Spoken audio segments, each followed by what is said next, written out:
Hey listeners, thanks for dropping in. I'm Christy. And I'm Melissa, and this is Buried Motives, where we dig deep into the details of some of the most gruesome Dirtbag murderers.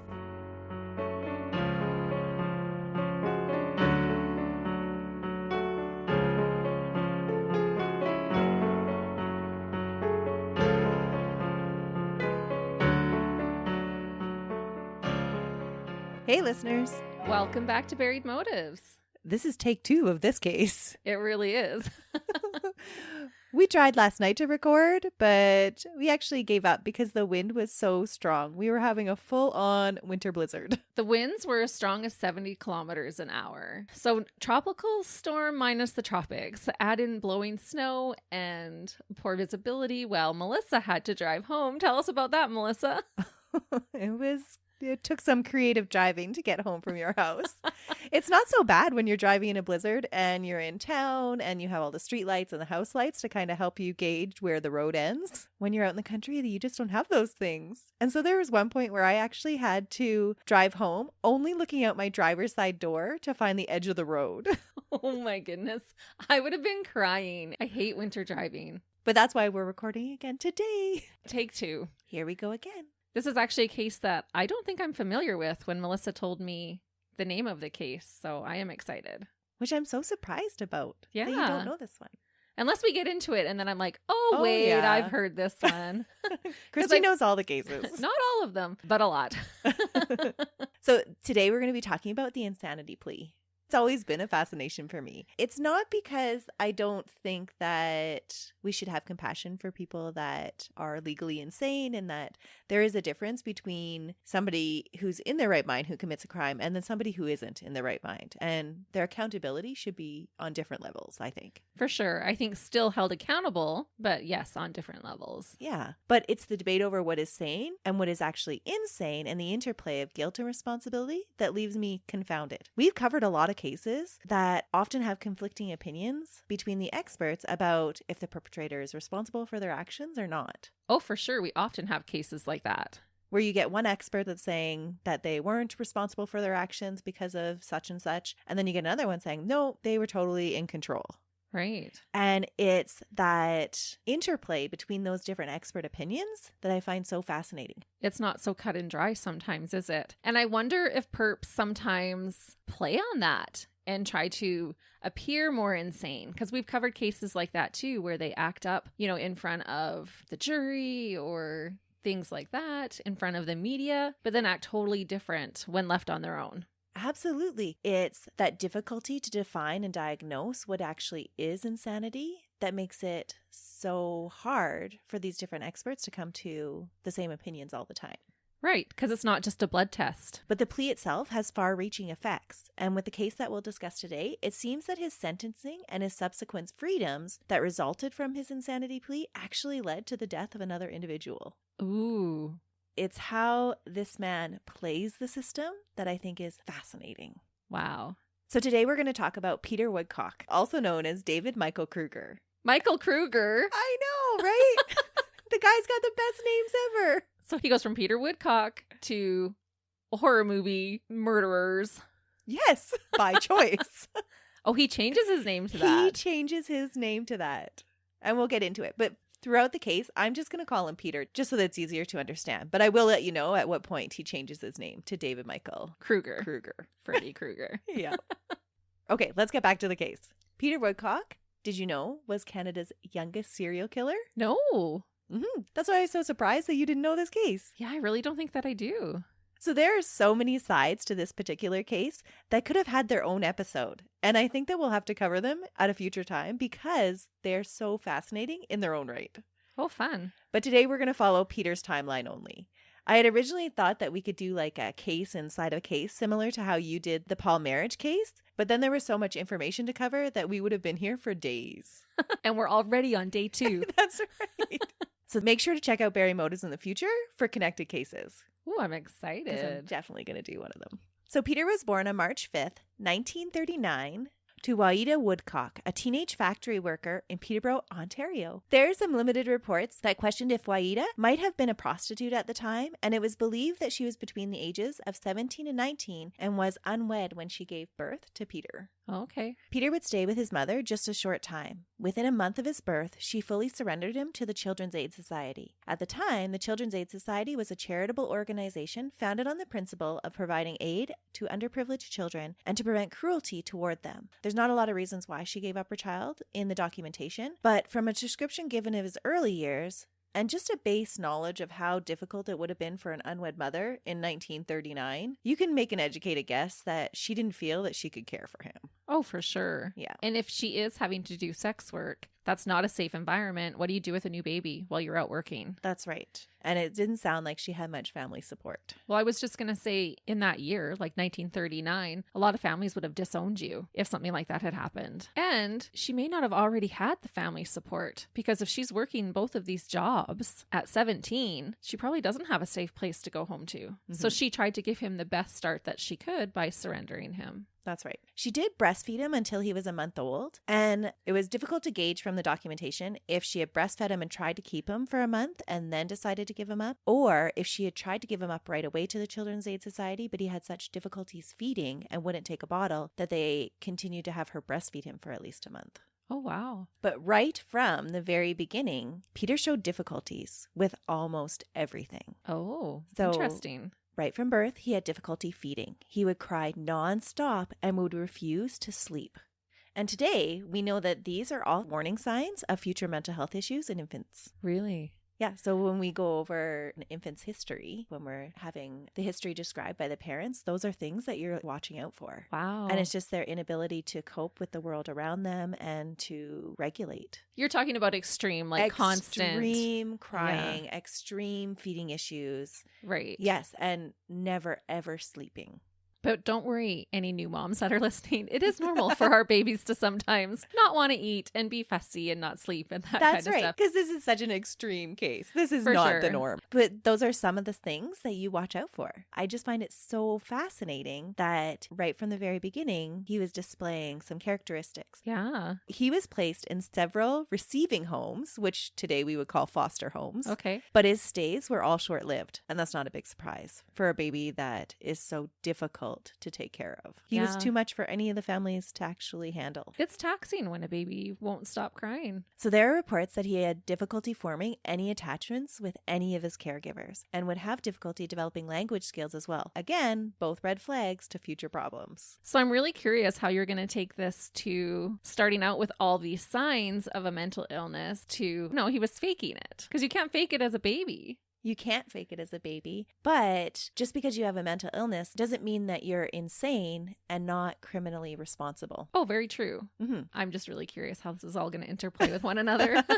It's the experts' opinions. They eventually do declare him insane, but then there's certain things that he does that I'm like, wait a minute, because we've covered so many other cases that say, oh, that person isn't insane because they did X, Y, and Z. And in this case, you'll find that Peter does X, Y, and Z and is still declared insane. Huh. So maybe plays it up a little. It's an interesting time to have any mental illness. For sure. You did not have the resources and the help that we thankfully have today. But I think it's important to point out that at this time, there wasn't the same understanding of attachment that we have today. It was actually a policy of the Children's Aid Society to frequently move their wards between foster homes because it was the belief of the day that it would be more detrimental to the children to form attachments. Oh, yeah. Mm-hmm. Which is not true. It's not true at all. But you can see how they thought that, right? So they purposely moved them frequently so that they would never form attachments. That's so sad.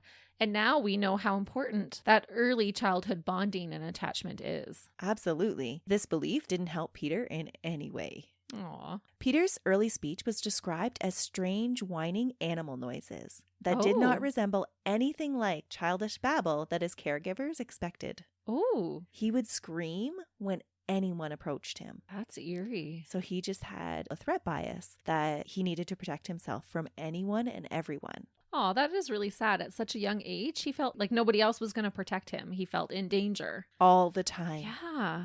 Yeah. Aw, and babies shouldn't feel that way ever. No. there are reports that at least one incidence of abuse took place. At the age of 2, Peter was brought to the emergency department after a beating left him with an injured neck that required treatment. They called it a twisted neck on the doctor's reports. Oh, that's terrible. Mhm. And this was from one of the foster homes. This is one of the foster homes. Oh, shame on you, foster home. Yep. On a 2-year-old. Oh.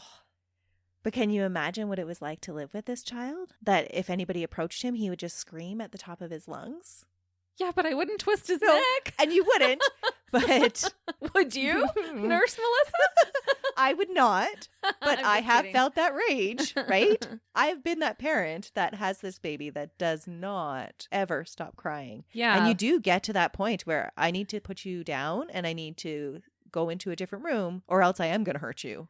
I have had definitely moments in motherhood where I have given myself a timeout because, okay, I'm going to escalate here. I'm going to yell. I'm going to do whatever. So I think it's best if I lock myself in my room, have a little cry, and then I can face you again. This is best for both of us. Yes. Right? So I can totally empathize with that urge to do it. Not that I would actually follow through on the urge. No, but that Yeah. foster home, total dirtbag. Yeah. Yeah. You don't ever. There's no excuse. There is no excuse. I don't care how much a baby hisses or growls or animal noises at you or screams. Yeah. Never. Never Yeah. okay. Just so sad. It really right? is.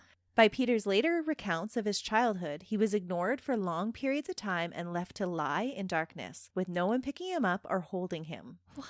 So that's how he recalls his childhood. But I want to point out here that these recollections that Peter makes kind of after the fact are after years and years of psychotherapy. Okay. And I'm not sure how believable these accounts are, given other information that we'll learn about Peter's manipulation and storytelling later in life. But given the situation and the time period, they're definitely plausible that he was just left alone and left to cry. But he recalls having these vivid memories of being left to lie in the dark as an infant. Really? Mm-hmm. People actually have memories of infancy? That's what his claims are. I don't think many people remember much and have a concrete memory of anything much before the age of 3. Yeah, it's saying most between like ages 3 and 4, but some can be like between 2 and 3. And so he's describing these memories he had earlier than that. It is saying that some can be under 2. And if they're profound, and this sounds like it was a profound memory, so who knows? That's how he remembers his childhood. At the end of the day, that's all that matters is how he recalls it and how it affects him. Right. So at the age of 3, things changed for Peter. He was taken in by the Maynard family. Frank and Susan Maynard were an upper middle class family with a 13-year-old son of their own. His name was George. From the outside looking in, the family seemed very stereotypical of the time. Frank worked as an accountant, and Susan was a housewife that cared for the foster children that they invited into their homes. She was described as a forceful woman with an exaggerated sense of propriety. Oh. Susan was particularly moved by Peter's story and his challenging circumstances, and would go on to make Peter's success her personal mission. But she would take this mission so seriously that she would actually neglect her own son in the process. You gotta multitask, honey. Yeah. I was wondering, had you ever felt that your mom took somebody else's side over yours? No, but it can take their time, Yes. right? And I was a little bit older when they started to foster, and so totally fine because those kids needed some time. Mm-hmm. And I never felt neglected in the process. Well, apparently George did feel neglected. Aw. And not just George, but her husband also, Frank, felt neglected as well. Huh. But I thought it was interesting that she was already showing this propensity to be obsessive about Peter. That is interesting. Mm-hmm. Susan would ensure through hours of tedious tutoring and therapy that Peter learned to walk and communicate. Wow. Which is incredible because he was, Yeah. up until age 2, he had no verbal skills whatsoever. Others' criticism of the odd little boy and the peculiar way he walked just made Susan that much more protective of him. And for the first time in his life, Peter developed a bond with one of his caregivers. Although it was a little bit of an odd one. But at least he has someone in his corner for the first time ever who is fighting for him and isn't leaving him in the dark to just cry or twisting his neck. Absolutely. Yeah. So he developed a really, really strong bond with Susan. Well, it's his first bond he's ever had. Supervisors from the Children's Aid Society and different physicians would make comments about the relationship with Peter and his foster mother. He would cling to her like a lifeline and would be what is described as excessively affectionate towards Susan. Okay. I'm trying to see the downside of it at this point. If he has this overly strong attachment, at least it's doing some good. Peter recounts that his mom had an accident, or Susan had an accident while she was at a train station and somebody had pushed her down. And after spending some time in the hospital, they brought her back home, and what he remembers is that everybody had to be really really quiet around her and that she was just given the right to just yell and scream and do whatever she wanted when nobody else could do that. And so he thought it was unjust that she was getting to display these odd behaviors after this injury that she had. And it sounds like from his recount that she had a concussion. Oh, She was pushed down and she injured her head. And yeah, everyone had to be quiet. Yeah, everyone had to be quiet around her. And then she just got whatever she wanted. If she wanted to watch TV, then she got to watch TV all day. And then he did say that it was after this injury that she received that she started to abuse him. But that was the only report that I ever found about abuse towards him from Susan. Okay. Yeah. Well, and there can be slight personality changes with a severe concussion too. Yeah. Absolutely. While Susan sounds like she is this fabulous, like caring person, there is some kind of undertones. There's no evidence in the documentation that Susan ever abused him, but by Peter's recounts, there is these undertones that Susan was this domineering, abusive person towards him. Oh. Mm-hmm. It's a really weird relationship between that mother figure and Peter, which we see a lot with serial killers. I was just going to say that is one of our dirtbag details that we posted, is that they usually have unusual relationships with their mothers. Yeah. And so we weren't there at this time, so we don't really know what was actually going on. But I think it's important to note that there were physicians and there were social workers that recognized enough to document that there was an odd relationship between the two of them. Okay. And remember, these are individuals or professionals that are used to seeing and working with kids with mental illnesses and kids with attachment issues. And it stood out to them that this was excessively affectionate. And then by Peter's own recounts, that he called the relationship abusive later in life. Okay, so there's some red flags for sure. Yeah, but no hospital records like he was when he was 2. Right. At the age of 5, Peter would develop the habit of wandering off. Some of these wanderings were to avoid children of the neighborhood who would tease him relentlessly because apparently he had this funny little duck-like walk where he would swing his arm and his leg at the same time. It was just how he learned to walk. And his wandering was an effort to control his anxiety that he felt around others. So he would just wander off by himself and hide in bushes just to get away from other people. And we've talked about this so many times. Don't bully. No. They can grow up and become serial killers. It's not a good thing to do. It happens often. Mm-hmm. There's so much documented bullying in his little life. Yeah. The bullying would continue throughout his public school career. Some of his wanderings, though, did serve to fuel his passion for streetcars. From an early age, it was recounted by several people who knew him that Peter would study streetcar schedules and then wait on the street and time the cars to see if they were punctual or not. Oh, that's fun. So he had this huge fascination with streetcars and their routines and schedules. Huh. It does sound familiar, right? Yeah, it sounds like autism, is it? Never officially diagnosed. Of course, not in this time. No. But there are several of these characteristics that I think you would call autism today. Yeah. Or at least somewhere on the spectrum. For sure. So from the ages of 7 to 12, Peter would receive extensive therapy at Sick Kids Hospital because of his fragile emotional state. When he entered school, it became clear very early on that Peter was not well suited for public school. It was suggested by the Children's Aid Society that homeschooling or to have Peter institutionalized with other damaged children would be the only way that Peter would learn. Okay. Mm-hmm. And so is that what happens? No. Oh. Susan instead chooses to put him in private school. Oh. Because she's like, nope, you're not putting limits on him. We're not institutionalizing him. We're going to give him the absolute best education. And they paid for private school for him. Now, are they still fostering or have they adopted him by this point? They're still fostering him. Okay. So it's during this time that actually Susan expresses a wish to adopt him. And she's told by the doctors, you are crazy. Do not adopt this child. Really? Mm-hmm. So it's discouraged by many of the professionals around Peter. Like, you don't want this child. Don't adopt this one. Yep.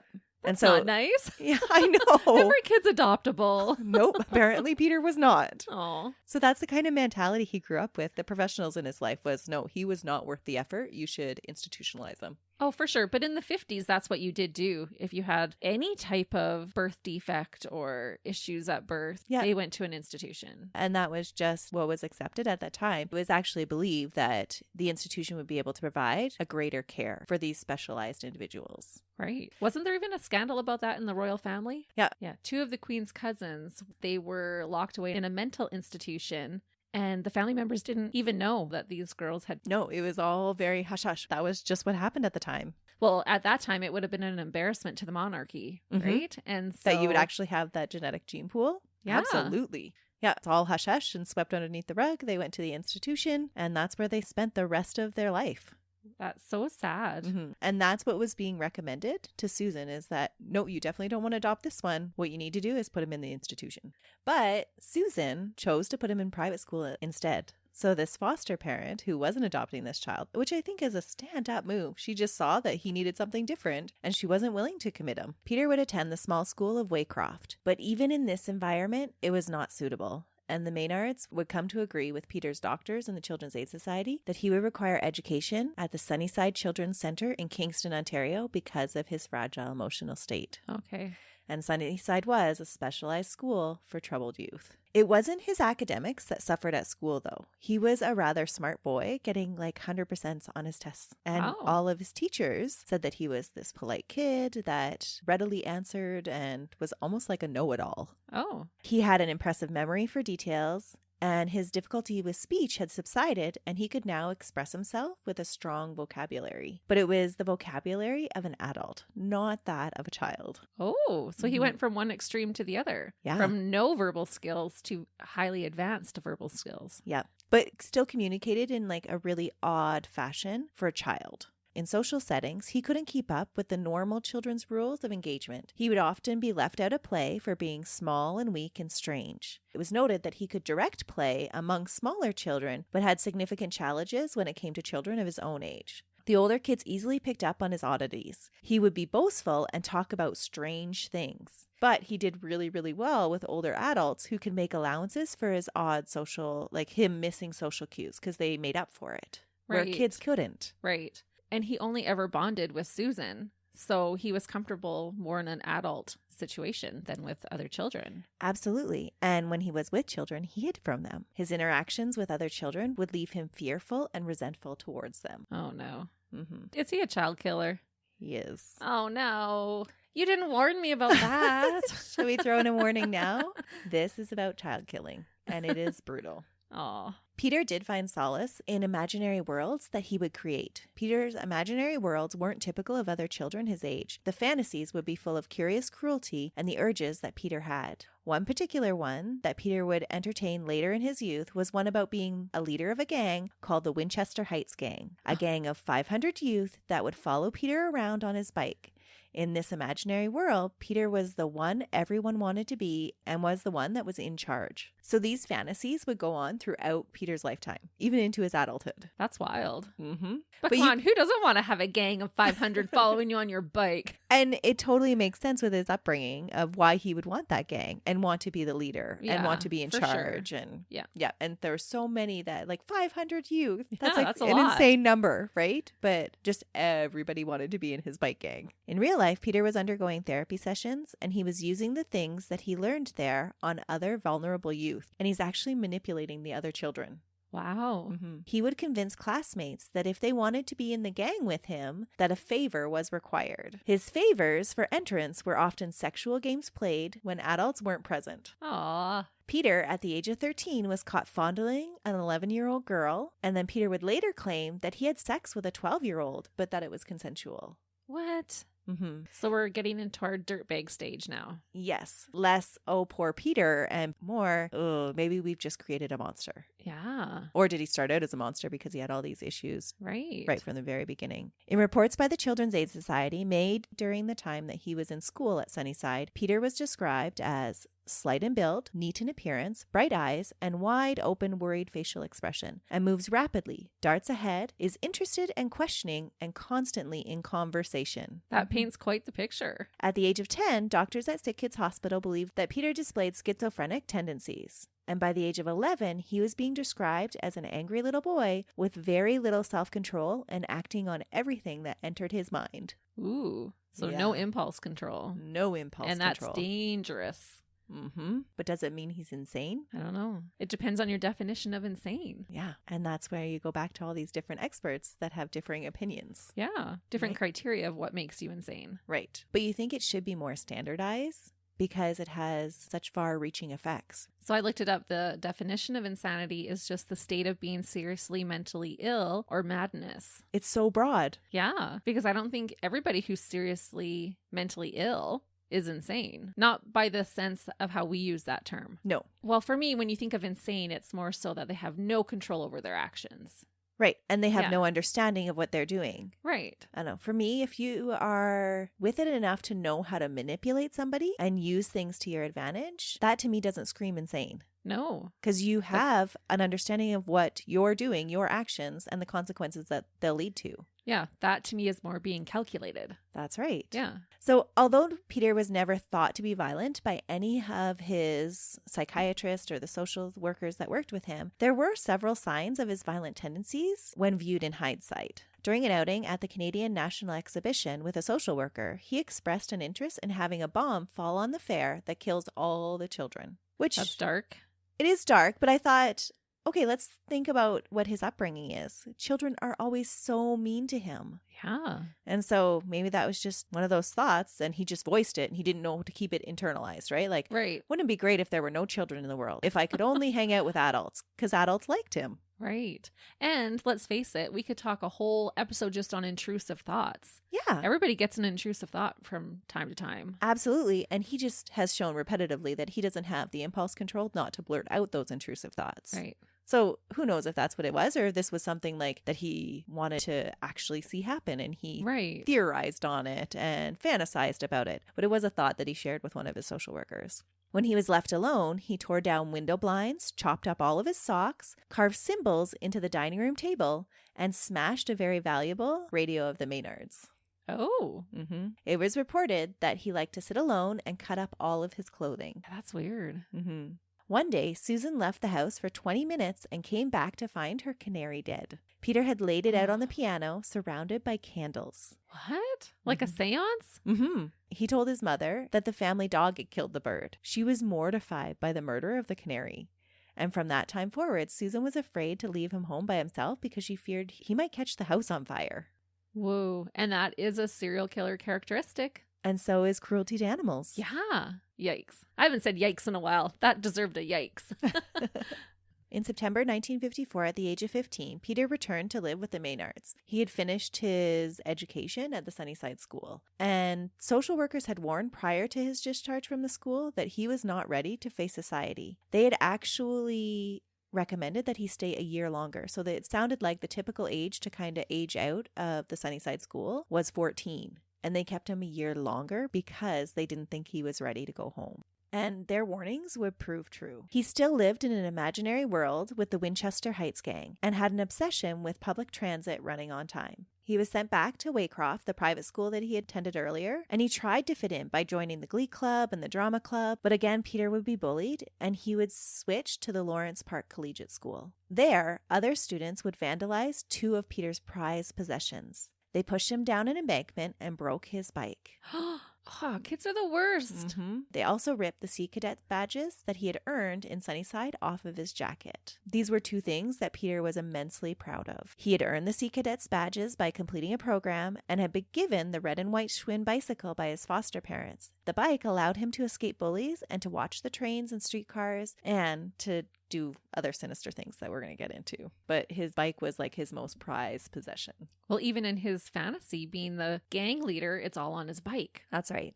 And so these bullies knew what he prized the most. That's terrible. And they picked on him. A short 6 weeks later, after starting at Lawrence Park Collegiate, he would switch schools again and go to Bluerdale College, a small private institution, as a grade 9 student. And he stayed there miserable until grade 11. Wow. He hated school. Well, I would too if people were ripping my clothes and breaking my bike. Peter's bike was fixed or replaced after the incident, and I'm not really sure which one it was. It's just, again, he ends up with a red and white Schwinn bicycle. And with that, he rides all over the Greater Toronto area, even in the winter. Oh. Yeah. Doesn't that just make it that much more bizarre that he's riding a bike in Canadian winters? But that's what Peter loved to do so even in the winter, he would ride his bike. That's how obsessed he was with riding his bike. It was his prized possession. Then. Yeah. Mm-hmm. The Maynards knew that Peter would ride his bike to all areas of Toronto, but didn't know about his preference to frequent the more rundown areas of Parkdale and Cabbagetown. From an early age, under Susan's influence, he developed a prejudice towards people he believed to be of lower class. Unknown to his foster family, in February of 1956, Peter had begun to have violent dreams of murder and rape. Oh, no. And he believed that an alien self had entered his body and caused him to have a strong attraction towards children. Ugh. And how old is he at this time? He would have been 16 because his birthday is in March and this is in February. So just before he turned 17. Oh. Day and night, he would fantasize about killing them and finding out what their private parts look like. Peter would eventually start to act on these fantasies during his bike rides. Peter would lure young children with the promise of a ride on his bike or to shoot pigeons, and then he would travel to secluded areas around the CNE. That's terrible. Mm-hmm. And the kids would just trust him like it's a teenager, on a bike. Yeah, it's not an adult. That's low right? threat. Yeah. Mm-hmm. There, in his own words, he would participate in anatomical exploration. He would choke the children unconscious and then strip them naked and view their bodies. He would then leave them to wake up naked and afraid. Oh. There were several reports made to the police about the children returning to their parents with bruises after falling asleep after a boy on a bike would give them a ride. But there was not solid enough leads to make any headway in any of the investigations. Oh, so at this point, he's not raping and murdering them. He's just wanting to look. He's just looking at them. Ugh. Peter escalated very rapidly, and in March 1956, he created a plan to kill a particular 10-year-old little girl with a penknife to see what she would look like on the inside. Oh. His plan went awry, though, when he became afraid of the dark and feared being able to escape the ravine that he had taken the little girl to. When later interviewed about the incident, Peter would say, "It was a turning point. I was already troubled with my fantasies and dreams. This 10-year-old little girl, I did have plans of killing her. And it didn't dawn on me that she would die. Well, I knew she would die, but that would be the extent of it. I wanted to look at the arm to see how the muscles attached to it. This was going to be a very thorough anatomical lesson, though I don't believe I would have been able to name a third of the things I would have seen." What? So that 10-year-old girl does not know how lucky she was that it was dark out that night. One of the things that Peter did that raises suspicions for me about whether he was truly insane or not is that he was careful about where he chose his victims from. He went to neighborhoods that were far from his home and would never frequent the same one twice. So doesn't that mean that he could appreciate what he was doing was wrong because he didn't want to get caught? Yeah. So on Saturday, September 15th of the same year, Peter met 7-year-old Wayne Mallett at the CNE grounds while riding his bike. Oh, he's going to murder him because you used his full name. Mm-hmm. Wayne's family was visiting his grandmother, and he had been denied going with his older brothers to a movie theater. As a consolation prize, his parents had told him to go explore the CNE grounds. Because the grounds were so close to the train tracks, and they knew that Wayne loved trains, as most young boys do, they had kind of said, okay, you can't go to the movies, but why don't you just go explore the train tracks? Oh, how would those brothers feel after? Mm-hmm. Like, we should have just taken him to the movie. Yeah. At the time of his encounter with Peter, Wayne was wandering around alone. Peter took the little boy to a hidden place just west of the Dufferin Gates with the promise that they could see the trains close up. There, he tried to get Wayne to play what he coined sex games. But when Wayne refused, Peter lost his temper. Wayne was found in the early hours of the 16th with his face pushed into the dirt with 2 bite marks found on his body, one on the boy's calf and the other on his buttocks. Near his body, police found pennies ritualistically scattered, human feces, and bicycle tire tracks leaving the scene. Human feces? Mm-hmm. What? Isn't that? Why? That's just what he did. You don't hear that often. Was the feces just like a final sign of disrespect? Like, was it on the victim or just beside just found him? near. Oh, near. Yeah. Or did he just have to go? Is this a I don't know. recurring thing? I gotta know. No, it's not a recurring thing. Oh, so maybe he just really had to Had go. to go to the bathroom? I don't know, but so weird. That's strange. Mm-hmm. They knew the victim had been undressed and then redressed again because of the bite marks. Right. And was there any sexual assault? No, Just the bite marks. just the bite marks. Okay. Yeah. Oh, and how sad, like 7. But back in those days, it wasn't odd to just let your kids go out and play. No, not at all. And Toronto at this time doesn't have the reputation that it does now. Right. Actually, it was called Toronto the Good because it had such a low crime rate compared Yeah. to its population size. It was more like a wholesome community. Yeah. A night watchman would come forward and say that he had been stopped by a strange-looking teenager on a bike who had asked him if he ever found bodies in the bushes at the CNE. Oh. And if he had found bodies, what would you do with them? The guard then asked the boy if he had seen a body, but the boy answered no. He did see a boy, however, that looked just like me running out of the bushes. So this is showing some forethought as well. Exactly. I'm going to tell him that there's a boy that looks just like me that I saw running out of the bushes. I'm trying to cover my tracks. Yeah. The description the guard provided was of a boy about 14 to 16 years old, slight build, just over 5 feet, straight dark hair parted to the side and combed over, a gray windbreaker, a t-shirt that was white with red horizontal stripes, dark pants or blue jeans, well-spoken, with a voice that still seemed boyish, and with a very nice touring bike. Remember, he's talking to a security guard, so they're trained to remember details. Yeah, right? to pay attention. So here in our story is where we come to one of the possible side cases. The police used this witness's account to hone in very quickly on a 14-year-old boy named Ron Moffat. Despite not fitting the witness description, having an alibi corroborated by several others, and being unable to ride a bike due to an inner ear injury, he was the prime suspect that was brought in for questioning. Why? That sounds like, okay, he looks kind of like him, so let's pick him. So Ron had skipped school and he was hiding from his parents, and his parents reported him as missing. And so the police thought, oh, here's this kid that he's not going home. And he kind of matched the description. Actually, he was a little bit taller. His coat was the wrong color, but they kind of made it work. And after a coerced confession, Ron Moffat was charged and found guilty of Wayne's death. What? Yep. They got him to confess? They did. Yeah. He picked the wrong day to skip school. Ron Moffat's story is one of those ones that we could cover just for interest's sake. For sure. Right? That's terrible. It is awful. He was 14, you said? He was 14 at the time. Meanwhile, Peter continued on his sickening bike tours. Just 1 month after he had murdered Wayne, he met Gary Morris, a 9-year-old that was playing outside in Cabbagetown after attending a movie. Peter would later confess, "I was always on the prowl for someone, and since he was so interested in the bicycle, he seemed like a good catch. He was small, only 9 years old. I asked him if he wanted to go for a bike ride, and he said sure. He rode on the bar side saddle. Cherry Beach was about a mile away. I knew Toronto well, and I had several of these parts picked out." So he knew all these secluded areas of Toronto. Yeah, and so if he's picked out these areas, that's premeditation. Mm-hmm. He's just waiting for the right victim. That's right. And he was good at picking them. Yeah. Mm-hmm. And he totally knows it's wrong. Oh, he absolutely does. Yep. Once he had the boy in a secluded area, he choked him unconscious and then stripped him naked, and then began to viciously beat him while the boy lay prostrate on the ground. Oh. I wonder if he was wanting to get out that rage. You know, how the kids had picked on him. He never actually gives an explanation of why he beat this one, but it's a good guess that it was rage against other children. Gary's mother reported him missing that night at 8 p.m. But unfortunately, although Gary's friend gave a witness statement that said he had ridden away on a bicycle with a teenage boy, the police believed that Gary had run away because he had done it in the past, and his body wouldn't be found for 10 days. Oh, no. Mm-hmm.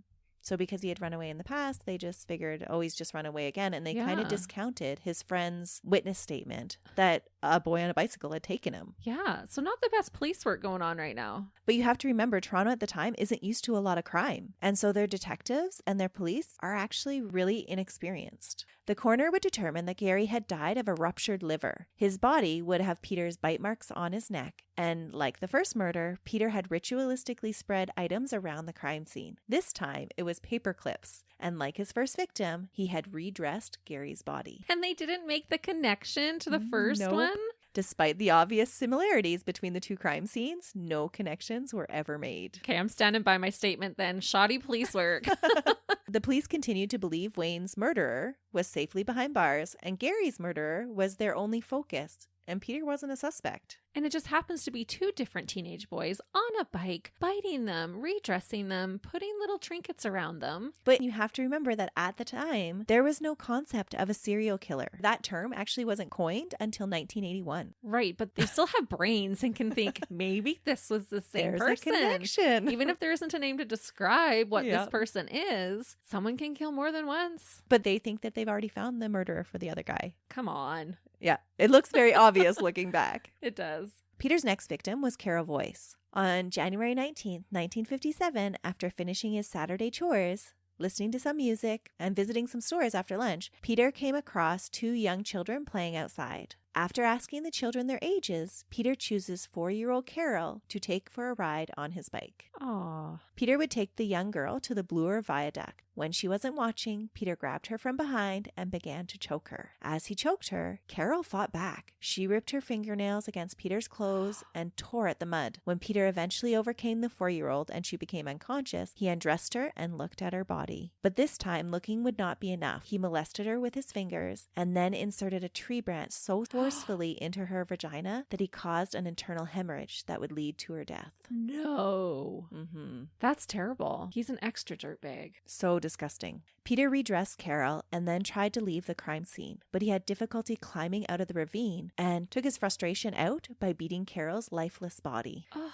When he eventually made it out of the ravine, Peter was seen by numerous witnesses. He randomly blurts out, "If there's a murder down there, they'll try to blame it on me," to a passing University of Toronto professor. What? Just so bizarre. It's like, just shut your mouth. You don't want to blurt things like that out. But this kind of goes to, he knows what he's doing, but he doesn't actually have a full understanding of all the consequences. Right. So then I go back to, well, maybe he is insane. Yeah. But it doesn't sound like he has any regard for human life. None whatsoever. Carol's disappearance was reported within 10 minutes of her leaving with Peter on his bicycle. And within 90 minutes, police were searching for her. Unfortunately, they would find her frozen body at 11:09 that night. The end of the search was signaled by 3 rifle shots. Oh my goodness. That's a parent's worst nightmare. And police are still not connecting? Well, this is where they start to make the connections. Okay. The media took hold of this third victim and panic spread like crazy, with breaking news reports interrupting TV programming and newspaper headlines overflowing from the first page over to page 5. Toronto was rocked by the 3 murders of 3 small children in the space of 5 months. A massive manhunt was initiated that involved more than 2,300 police officers, questioning every teenager that resembled the composite drawing from witnesses. 2,300 police officers? 2,300 police officers. Okay, so now they've stepped up their game. That's right. Yeah, they've redeemed themselves a little in my eyes now. Yeah. The likeness of the drawing was uncanny to Peter, but no one seemed to pick up on it when Peter visited the police station on Sunday morning, the day after the murder. He was a frequent visitor to the station and said years later that he did so because he didn't want to break his routine and appear more suspicious that way. Okay, maybe I take back my other statement. He literally walks into the police station and they have this sketch of him and he's standing right in front of them and they didn't make the connection. No, because he was this boy that they all knew. He was just this odd teenager that they all knew. Yeah, big whoop. He's right there. That's even worse because he's familiar and you see this composite sketch and he doesn't occur to you. No. And he rode up to the police station on his bicycle. Literally, they were handed him on a silver platter. Yeah. And they're like, well, have a good day, Peter. The next morning, while sitting with his foster brother George, who was then a law student, Peter was questioned about what he had been doing lately by him after his brother looked at the drawing in the newspaper. Oh, good for him. Mm-hmm. At the same time that Peter was being questioned by his brother over the breakfast table, a local police officer was recalling an incident report of a 10-year-old girl that had been previously reported missing and was later found in the presence of a teenage boy, Peter Woodcock. The incident report still had the boy's address, and the police officer had a hunch and made a visit to go and question Peter. Okay. It didn't take long for Peter to confess to all 3 murders, being unconcerned with the horror that he was describing to the police officers, only concerned about Susan finding out about what he had done. And what he said was, "My fear was that Mother would find out. Mother was my biggest fear. I didn't know if the police would let her at me." Whoa. So that is showing a childlike mentality. A childlike mentality and a fear of being abused. So maybe she did abuse him after her head injury. Yeah. As long as they promised to protect him from his mother, he kept blabbering on and on. As he walked them through the crime scenes, he told them, "I have actually attacked many children, even though I love children as a rule. I have felt sexually inclined to. I won't go into the number of cases, but will say that there have been about 11 or 12 of them before I met the girl, that is, for this case. I feel relieved now that I've told you the truth because I was worried. Whatever happens, I don't want to go home tonight. I don't want to have to face my parents." While awaiting trial, Peter was a model prisoner and would talk to anyone who would listen about his crimes and his anatomical explorations. Peter Woodcock was tried only for the murder of Carol Voice. On April 11, 1957, after a 4-day trial, he was found not guilty by reason of insanity. The law requires 2 things to be proven for an insanity defense. The person on trial committed the crime, and that he did not fully understand the nature or the consequences of his actions. And so it's What? not really that he's mad and insane, but did he understand the nature and the consequences of his actions? Did he know that what he was doing was wrong? And did he know that what he was doing would kill those people? I say yes. I think so too. Yeah. Because even as he's walking out of the ravine, if you see a dead body there, it wasn't me. Yeah. So he knows that he killed that person, and he knows it's wrong because he's worried that his mommy's going to find out. And he knows enough to go to different neighborhoods so that he can keep doing it. For sure. Mm-hmm. Does he have mental impairments? Absolutely. Yeah. Should he be held responsible? Absolutely. But they don't find him responsible. And why is he not being tried for the other boys? Well, for at least the one, because with Wayne, they already incarcerated somebody else for him. No, but why not the other boy? He goes on and he admits to them, but Yeah. they only bother putting him through the trial for one. Peter would go on to testify of Ron Moffat's innocence in March 1957, resulting in Ron's conviction being overturned. Oh, good. It wasn't that he's like, oh, somebody else is taking the blame for me. It was, he can't take credit for my murder. Huh. Well, good for Ron that he did. So he would get out. right? But yeah, poor Ron's Ron. story is awful. So he spent almost a year in prison and it changed him forever. Oh, I bet. Mm-hmm. Psychologists argue that Peter had a lifelong pattern of not recognizing the consequences of his actions and therefore was not responsible for his actions. So that's how they deemed him not guilty by reason of insanity. Okay. Peter was sent to the Oak Ridge Division of the Maximum Security Penetanguishene Mental Health Center in Penetanguishene, Ontario. And Oak Ridge was the only institution of its kind in Canada. Its purpose was to provide custodial care for the criminally insane. Peter arrived at Oak Ridge at 11 a.m. on April 20th, 1957. At the time, he was 5'5" and 105 pounds, and with him he brought a bathrobe, 3 Bibles, a suit, a pair of eyeglasses, a handkerchief, and a set of street clothes. Oh, 3 Bibles. Was he religious? Susan was. Okay. Maybe she packed them for him. He needed 3, not just one. Well, if your son had done those things, maybe you would pack him 3 Bibles too. Or did he keep them, one for each murder? Ooh, that's a sinister thought. During his first year there, Peter displayed some very unusual actions. He was described as being smarter than all the other patients and more sane. But the institution wore on him, and without access to his other coping mechanisms, he settled into a depression. In October 1957, Peter took a 1/2 meter, or just over 19.5 inches, of knotted copper wire from an electrical cord and inserted it into his penis. I was not expecting that. He did some really strange things. 19.5 inches? Mm-hmm. That's doing some damage. It did.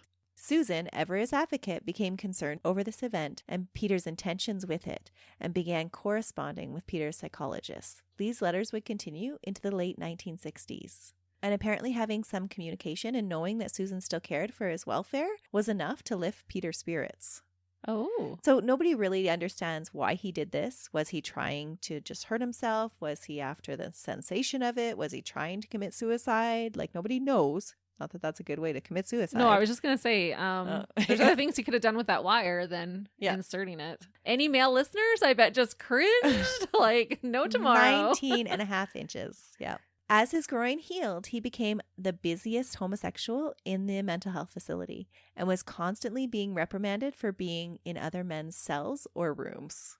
After that? Mm-hmm. After his groin had healed, he gained this reputation of being everywhere with all of the men. And because he was smarter and what other people deemed as more sane, he was able to manipulate the other inmates or patients. Huh. So I wonder if him doing that, like inserting that copper wire, was more of a sexual thing then, because now he's like sexually charged and going for it. Oh, I think so. So Peter developed a habit of exploiting the other patients. While in Oak Ridge, Peter formed an extension of his bike gang, only now he referred to it as the Brotherhood. Peter would convince other less sane patients he had connections with the outside world and even outer world connections. Peter would use entry into the group's exclusive ranks as trade for oral sex or to receive personal gifts from other patients, which he's done before. Right. Mm-hmm. Which, yeah, to me is showing, like, if you're able to manipulate someone and knowingly manipulate them, that's kind of a sane thing. Mm-hmm. Or was it that he wasn't actually knowingly manipulating them, but he was just doing things to his advantage? Yeah, maybe. Peter's imaginary intergalactic gangs weren't the only strange thing to take place at Oak Ridge. The 60s and the 70s were an interesting time to be a patient at Oak Ridge. There were many controversial therapies inflicted on Peter, all trying to treat his psychotic tendencies. Peter was given LSD and other personality-breaking drugs. Yeah, that was quite the experimental time, wasn't it? One rabbit hole or deep dig that I followed was how much LSD is used in psychotherapies after reading that one client who was named in a class action suit against the treatment center received 200 micrograms of LSD as a therapy. So Whoa. 200 ampules. Oh my gosh. How is he still alive? How did he not overdose on that? Well, it wasn't all at once, but that's in the course of his treatment. I was That's like, what that he would kill got. him. In the course of his treatment, that's what he got. That's a lot of LSD Yeah. for a drug that we know actually causes psychotic tendencies. I was going to say that would make you insane. Mm-hmm. Peter was also subjected to a therapy called dyads, a personality-breaking therapy in which inmates challenge each other's belief systems while handcuffed naked together. Inmates called this therapy the 100-day Hayden. I don't know if I've ever heard of that one. And so this was one of those other whole side stories that we could do are what were the psychiatric treatments in the 60s and 70s? And that 100-day Hayden or this dyad therapy was the same treatment that Ted Kaczynski, the Unabomber, received prior to committing his crimes. Whoa. So would they leave them naked for 100 days? Yeah, that's what it sounds like. The purpose of it. That sounds like a terrible idea. In 1967, Oak Ridge was outfitted with a total encounter capsule. The capsule was a soundproof, windowless, 8x10 room. Inmates or patients were stripped naked and pumped full of LSD, uppers, and truth serum in an attempt to get them to bear their innermost feelings. Peter would be held in this womb-like capsule for days at a time until the 1970s when the program was abandoned. It sounds like all these therapies are just going to create more insanity in their patients. Yes. Peter did not respond well to any of these therapies. Well, no. No. Who would? What the therapy did do was encourage fellow psychopaths to take part in something similar to group therapy, encouraging them to share their innermost thoughts with each other. And this practice is really debatable today. Psychopaths like Peter often use interactions in a group setting to learn the vocabulary and the body languages to mimic others and then manipulate others with it. Yeah. By Peter's own self-admission, this is exactly what he used the years of therapy to do. See, calculated. Peter would use the buzzwords that he learned in his extensive therapy sessions to convince others that he was actually being cured of his impulses. Not that he was able to fully mask his sanity like Ted Bundy was, because he had all these autistic-like tendencies. Right. But he says himself that he masked. Which shows that he's knowledgeable as to his condition. In 1982, Peter officially changed his name to David Michael Krueger. How fitting is that for a psychopathic murderer? Yep, perfect. And again, I had to do a little bit of side research because the connection seemed a little too much to be a mere coincidence. But it turns out that that's exactly what it was. Peter, now David, had not seen Halloween, and Nightmare on Elm Street would not be released for another 2 years. And then I thought, well, maybe the writer of Nightmare on Elm Street got his idea from Peter. But in an interview, he said that he did not use Peter as a basis for his horror film either. His character was based on a schoolyard bully from his childhood that had a similar name. Oh, I never even thought about like writers using their own, like, yeah, that little Billy Krueger. He was the worst. I'm going to turn him into Freddy. And that's apparently the Elm Street was the road that he had to travel down. Oh, because he probably had nightmares about him. Yeah. Oh. From being beat up.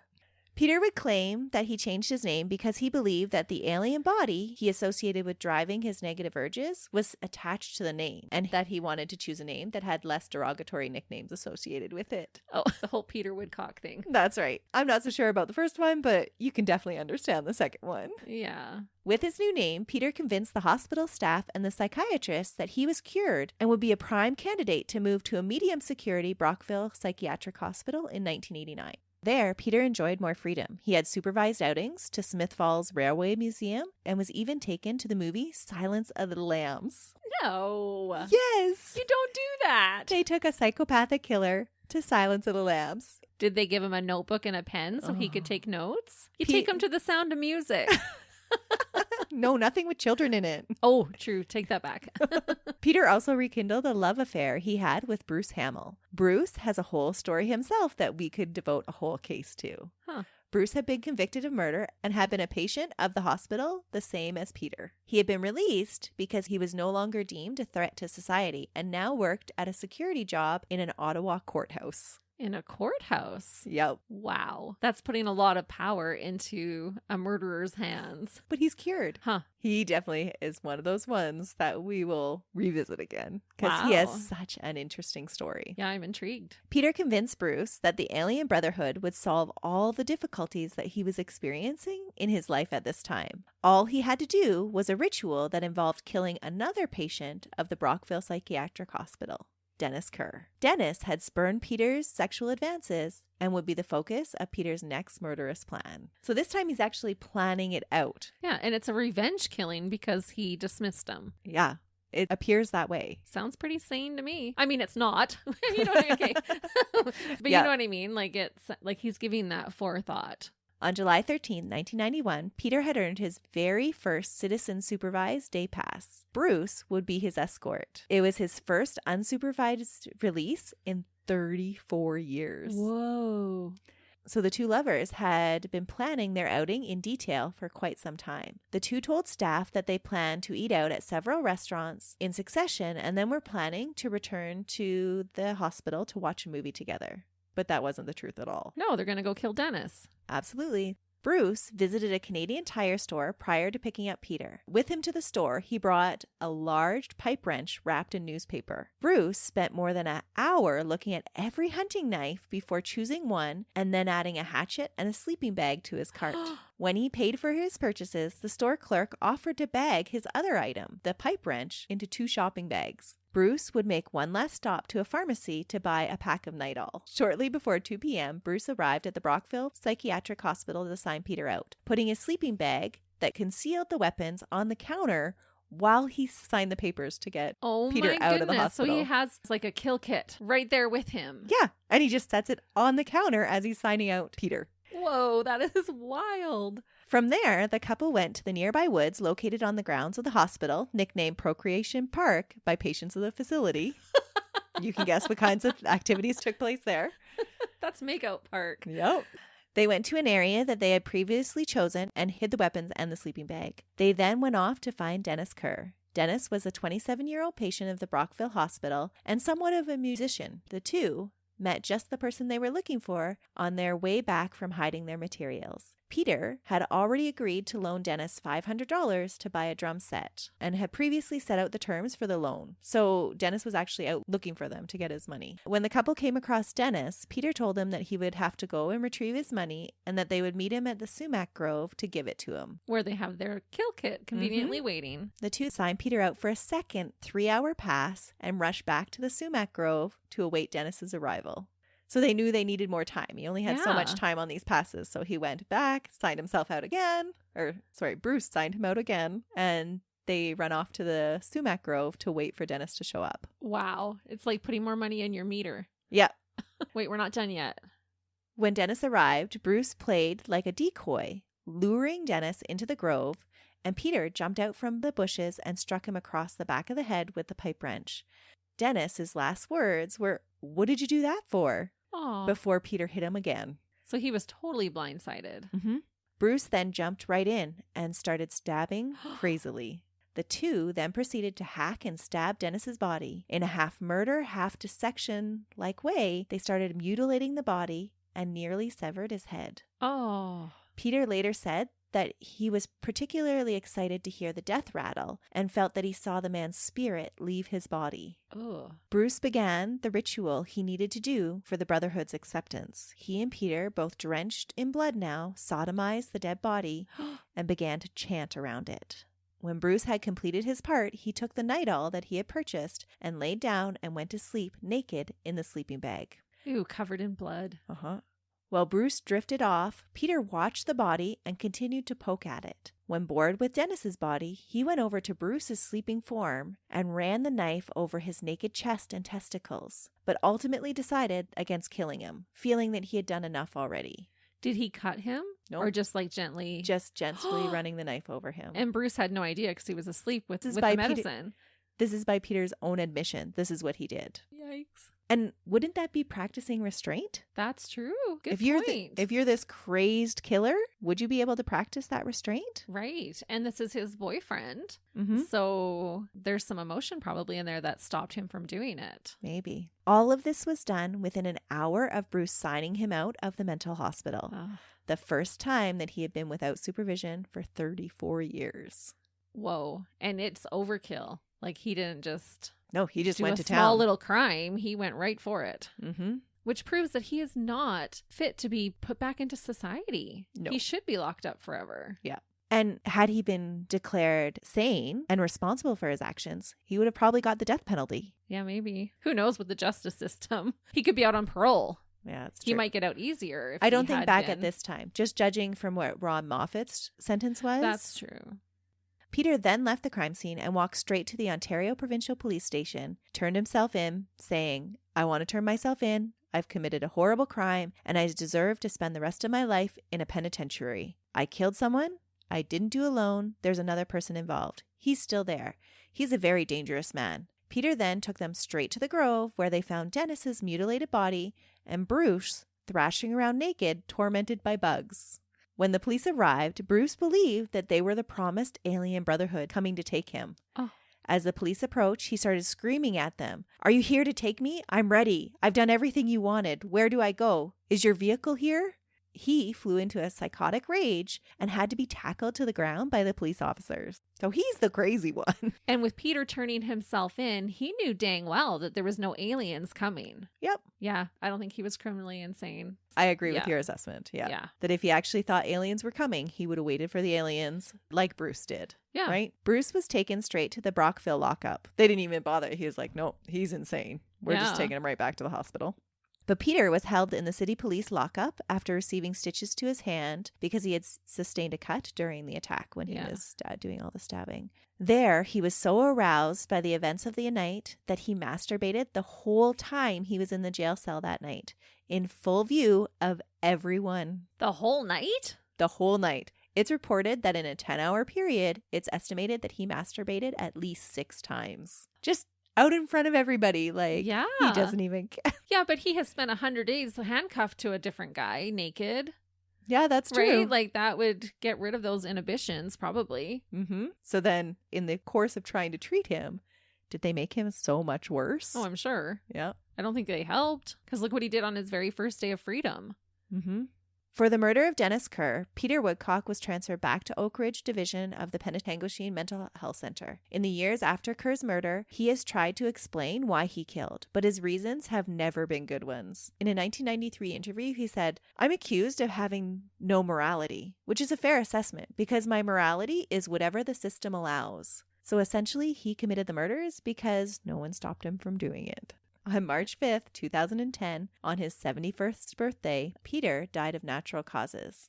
And that is the bizarre case of the dirtbag Peter Woodcock, a.k.a. David Michael Krueger, who was so insane that he was not held accountable for his crimes, yet sane enough to manipulate fellow patients and fool psychiatrists and lawyers into giving him a chance to murder again.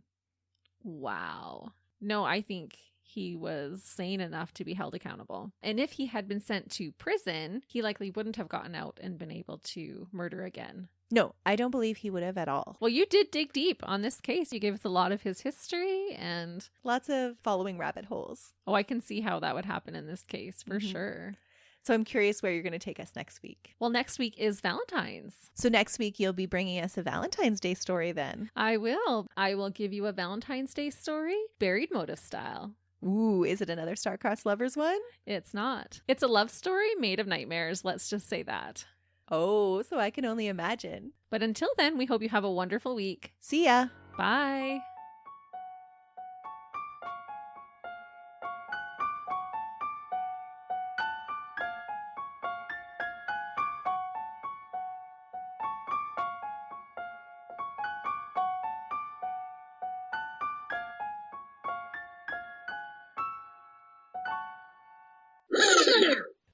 Do we record or not record? That is the question.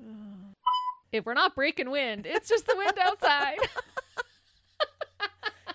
You know I'm leaving that in there, right? I was waiting for it. I knew you were going to say it.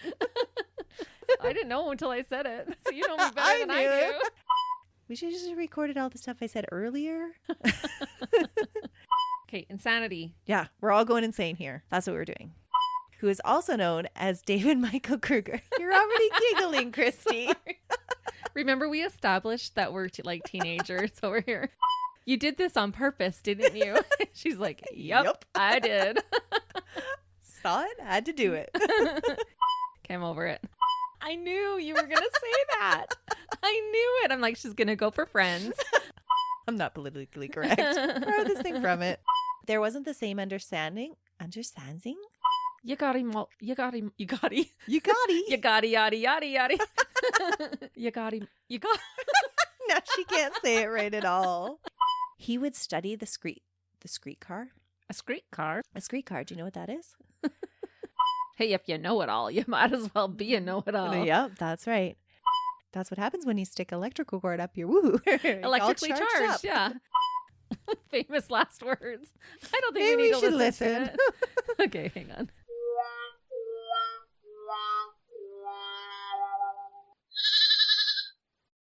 Another Sound Off Media Company podcast.